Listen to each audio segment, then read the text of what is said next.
Começa agora JusPlayCast, o podcast do JusPlay. Apresentação: Márcio Cavalcante e Rogério Sanches. Olá, ouvintes do JusPlayCast. Mais um episódio e hoje temos um convidado mais do que especial.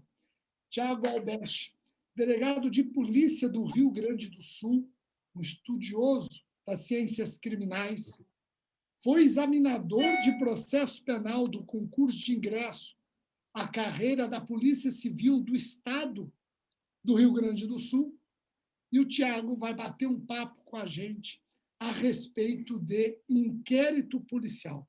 Um tema, obviamente, importante, seja para você que está estudando ainda na faculdade, seja para aqueles que já estão se preparando para a OAB ou concurso público, mas também é de grande valia para quem está no dia a dia como operador do direito, atuando na área criminal.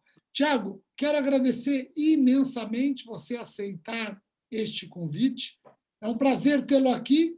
Vou passar a palavra para você cumprimentar os nossos ouvintes e depois já vamos começar o nosso bate-papo a respeito de inquérito policial. Tudo bom, Rogério? É um prazer estar aqui. Agradeço o teu convite para que a gente possa conversar um pouquinho sobre esse tema importantíssimo do processo penal. Também mandar um abraço aí a todos os teus ouvintes. E vamos lá, vamos conversar um pouquinho aí sobre esse aniversariante, como a gente estava comentando há pouco.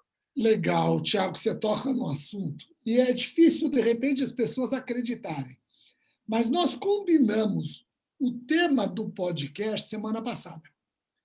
E combinamos que o podcast seria gravado hoje, dia 22 de novembro. Eu nem costumo falar muito a data que nós gravamos, mas eu faço questão de revelar a data da gravação para quem nos ouve compreender o simbolismo. Hoje, dia 22 de novembro de 2021, o inquérito policial completa 150 anos de vida. Ele é um pouquinho mais novo do que a rainha Elizabeth, né, que viu nascer o inquérito policial.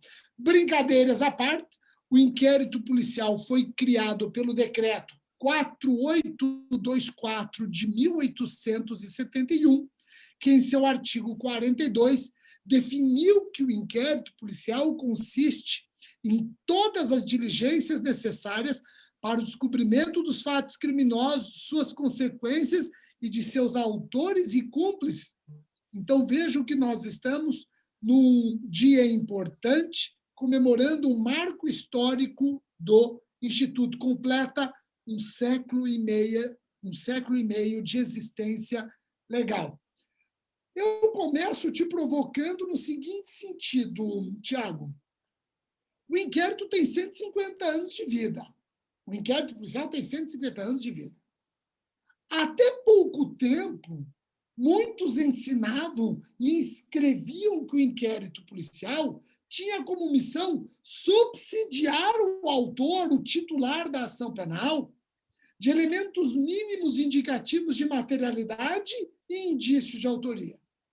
E isso trazia um certo comprometimento, uma certa parcialidade do inquérito policial.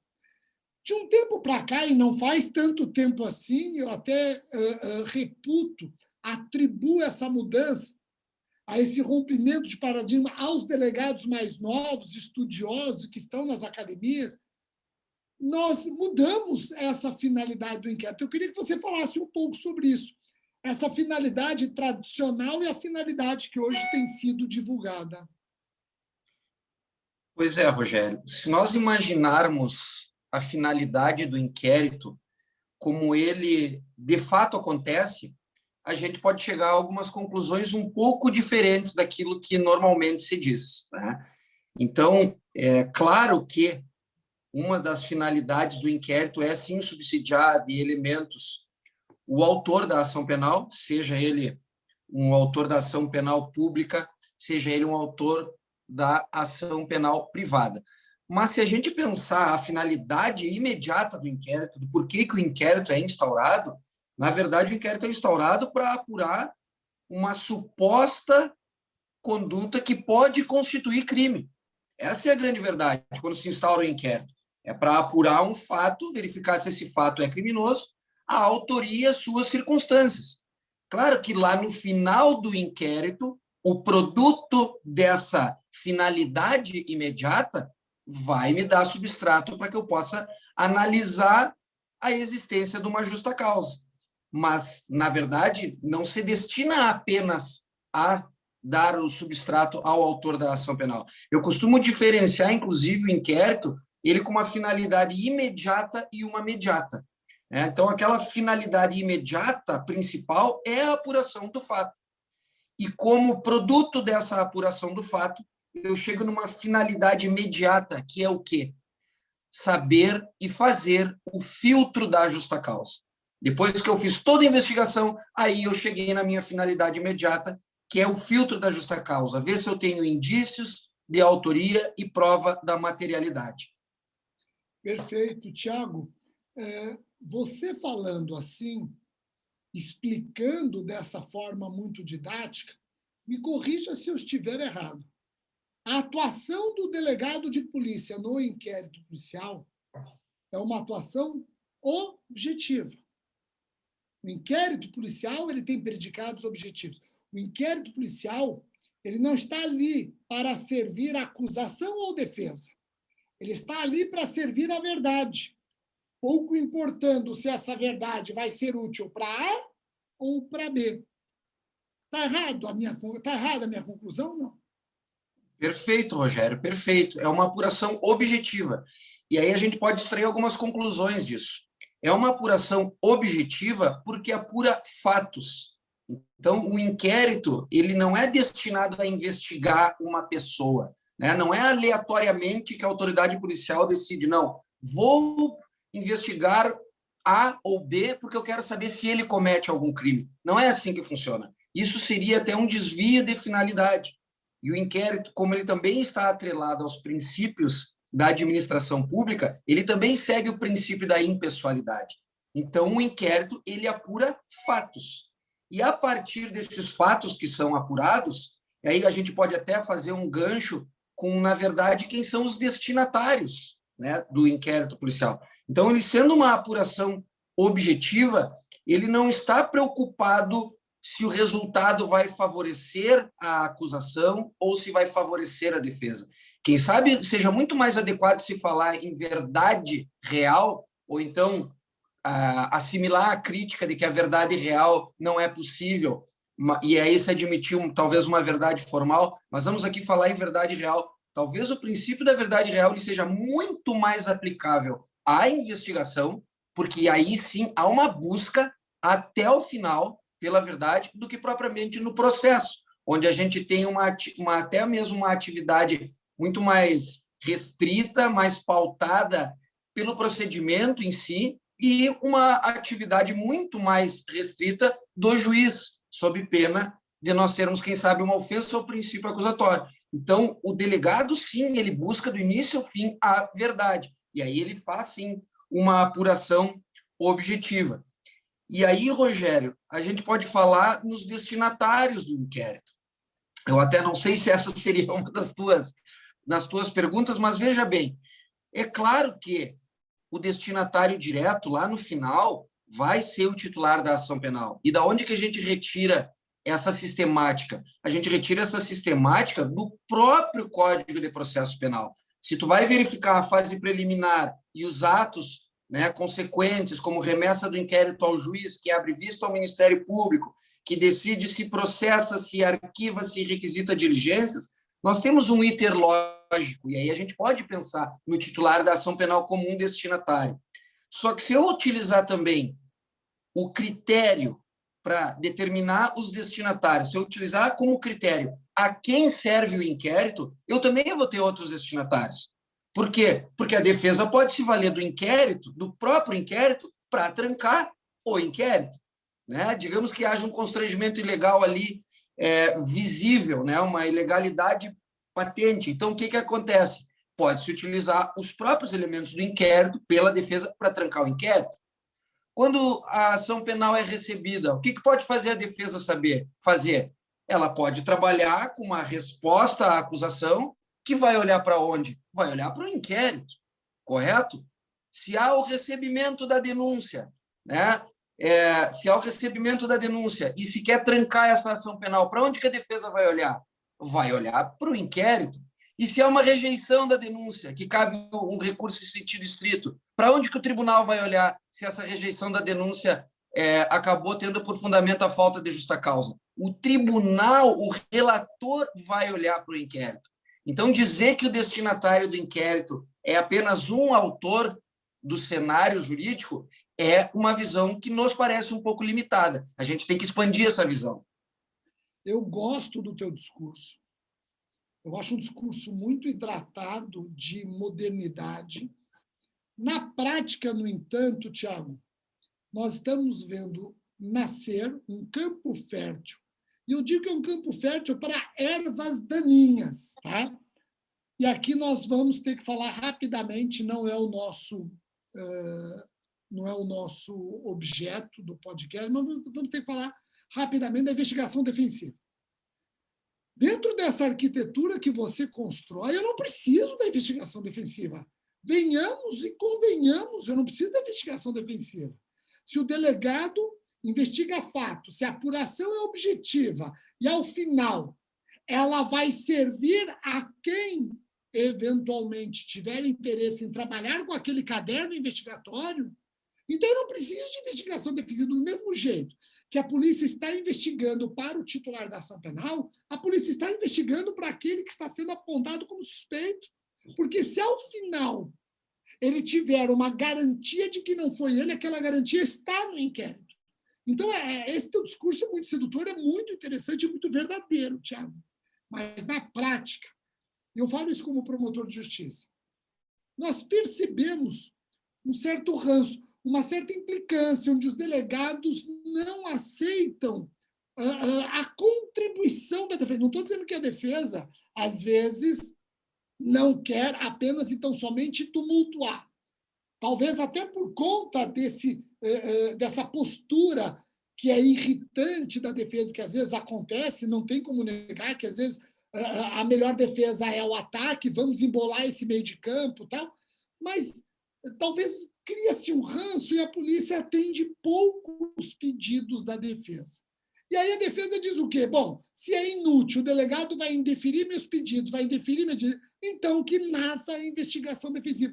Você não acha que os delegados têm que trabalhar melhor essa nova realidade e abrir um espaço? Não estou dizendo para abrir contraditório para a defesa no inquérito, não estou dizendo isso. No inquérito eu digo que tem que ser inquisitivo, sim. E o inquérito inquisitivo não viola o sistema acusatório, porque o sistema acusatório é sistema de processo penal. É sistema de processo penal. O inquérito policial tem que ser inquisitivo. E olha que interessante, a única autoridade no nosso ordenamento que tem poder inquisitivo é o delegado. E eu não gosto, eu falo com um promotor de justiça, de repente eu estou errado, mas eu não gosto de ver o delegado querendo abrir mão desse poder dele. É um poder importante. Não estou pedindo para o delegado abrir as portas, criando-se um contraditório para a defesa, mas ele deveria ser mais maleável e saber diferenciar o joio do trigo e aceitar mais a participação da defesa com pedido de diligências e requerimentos para que ele tenha realmente essa roupagem que você falou. Falei bobagem, Tiago? Não, de forma alguma. O que eu vejo é o seguinte, quando se busca a verdade real, tu também acaba, digamos, abrindo um espaço para aquela subjetividade daquele que persegue a prova. Então, como que eu vou fazer a controlabilidade do convencimento daquele que busca a prova? E aí pode ser que, mesmo assim, essa busca pela prova, e que é uma busca feita de uma maneira objetiva, realmente acabe não atendendo aos anseios da defesa. Isso é algo que se constata do ponto de vista fático. Talvez um dos problemas do inquérito, ou uma das questões do inquérito que acaba também, digamos, restringindo bastante a atuação da defesa, esteja relacionado a duas características que se imputam ao inquérito. A primeira delas, eu te diria que seria o caráter informativo que é atribuído ao inquérito. Quando se atribui o caráter informativo ao inquérito, dizendo que eventuais vícios do inquérito não contaminam a ação penal, o inquérito ele fica com uma certa falta de controlabilidade nos próximos atos. E daí pouco importa se foi deferido às vezes, vamos colocar dessa forma, às vezes pouco importa se aquele pedido de diligências feito pela defesa era pertinente. Por quê?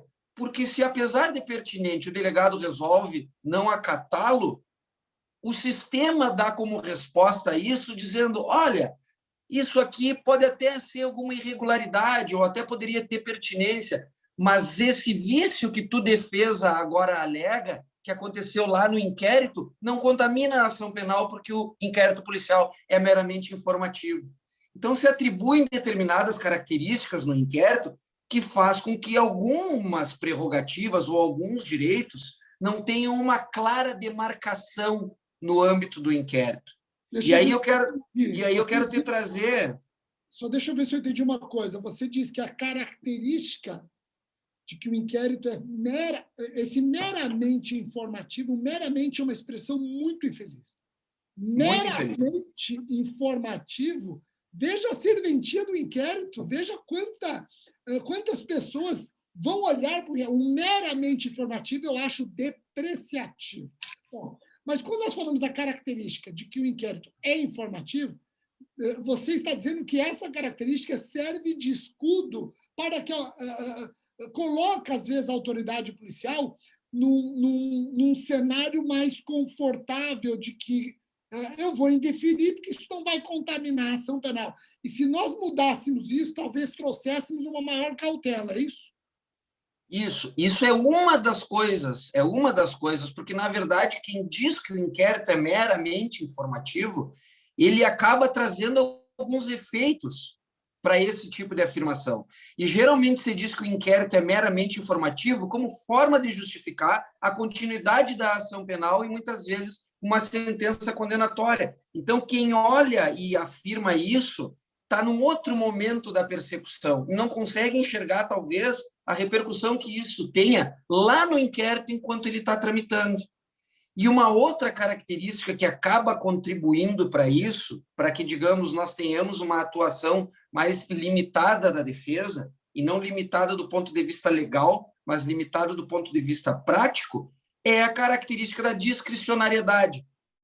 Como eu não tenho um procedimento totalmente previsível dentro do inquérito policial, como eu tenho no processo ordinário, no sumário, no sumaríssimo e nos processos especiais, eu tenho uma ampla liberdade instrutória no inquérito e eu não tenho um momento demarcado onde o delegado deve permitir determinada atuação da defesa. Salvo agora com a alteração do Estatuto da OAB, onde nós temos lá um momento bem demarcado, onde, em havendo a presença do advogado e do defensor, deve sim ser assegurada a sua participação. Mas, fora isso, não há um momento em que o delegado está lá demarcado. O delegado deve acolher um pedido formulado em tal sentido. Ou então o delegado deve intimar a defesa técnica para apresentar alegações finais antes do juízo a respeito do indiciamento. Nós não temos. Então, e toda vez que tu tens, de um lado, a falta de regulamentação a respeito da prática de um ato, e, de outro lado, ainda que tu tenha a previsão normativa da prática daquele ato, tu não comine sanção nenhuma para o descumprimento, isso acaba caindo no vazio. Então, eu acredito que esse conjugado de coisas, principalmente se pensando no caráter informativo e discricionário do inquérito, e isso visto essas duas características pelo viés, digo que um tanto equivocado e reducionista que se lhe empresta, é que acaba tendo uma atuação da defesa muito mais limitada do que poderia, e aí as contribuições da defesa acabam ficando realmente restringidas. Olha só, duas observações que eu tenho para fazer. As poucas vezes que eu instaurei um PIC, procedimento investigatório criminal, conduzido pelo Ministério Público, e já digo que eu instaurei quando eu trabalhava no GAECO, muito difícil um promotor de justiça que atue fora de grupos especiais instaurar PIC. Eu acho que o PIC do Ministério Público é um procedimento excepcionalíssimo, para que fique claro isso, eu escrevo nesse sentido. O Ministério Público tem que ter o poder investigatório, mas tem que saber que o poder investigatório é subsidiário. Digo mais, extremamente subsidiário. Aqui vale a pena esta expressão, porque a missão do Ministério Público não é investigar, mas isso não significa que ele não possa. Quando eu instaurei PIC, as poucas vezes, Tiago, raramente eu indeferi pedido da defesa para ouvir pessoas. Eu gostava, porque, vejam, a defesa está trazendo para o PIC pessoas para eu ouvir. Não tem posição mais interessante para o promotor de justiça. Eu vou ouvir, eu vou fazer as perguntas. Claro que eu deixo o advogado fazer perguntas também como interessado, ele que está trazendo aquele elemento de prova. Mas eu prefiro isso do que essa testemunha aparecer no processo. E eu não sei nem quem é. Se ele trouxe no inquérito, claro que ele vai trazer no processo. Pelo menos eu já ouvi, já percebi quem é, já sei o que ela tem para falar. E eu acho que a postura do delegado também tem que ser assim. Agora, é claro, o delegado tem que saber, repito, separar o joio do trigo. Porque, às vezes, a defesa ela mira o inquérito exatamente para embolar o meio de campo, usando uma máxima futebolística aqui. Quanto mais confusão eu trouxer para o inquérito, e hoje nós temos delegacias de polícias absolutamente abarrotadas, melhor para a defesa. Melhor para a defesa. Tiago, dentro dessa sua visão, você vê no novo CPP, que está lá em gestação no Congresso, você vê algum avanço? Você sabe se no capítulo do inquérito policial existe algum avanço? Eu sei que eles estão incluindo a investigação defensiva, eles estão reconhecendo o poder investigatório do Ministério Público. Inclusive, a investigação defensiva, na última versão, ela está totalmente atrelada ao deferimento e indeferimento do delegado. O delegado é que vai aceitar ou não a investigação defensiva. Mas nesses temas que você falou de procedimento informativo, procedimento discricionário, você está percebendo alguma melhora ou não? Assim, eu acredito que quanto mais previsões marcando, assinalando as possibilidades de participação da defesa, acho todas elas muito interessantes, porque torna o sistema de persecução um pouco mais aberto e um pouco mais claro, né? Digamos, a defesa, ela possuindo marcos legais de participação mais explícitos, acredito que o debate, inclusive, sobre a configuração do inquérito e sobre as possibilidades do inquérito, ele acaba sendo aperfeiçoado.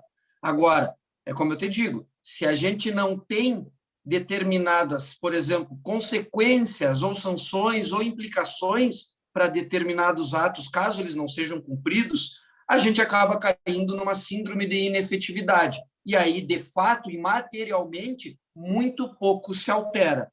Então, se as características do inquérito por si só não forem consideradas ou vistas de uma maneira diferente, o avanço efetivo vai ser outro. Por quê? Porque isso a gente acaba verificando em vários momentos dentro do processo penal, né? Uma legislação acaba indo lá, alterando um determinado ponto, mas aí tu vai ver uma leitura jurisprudencial que é feita a partir daquela mudança, tu diz, a partir dessa mudança legislativa, não houve a modificação da natureza tal do instituto tal. Isso é comum a gente ver.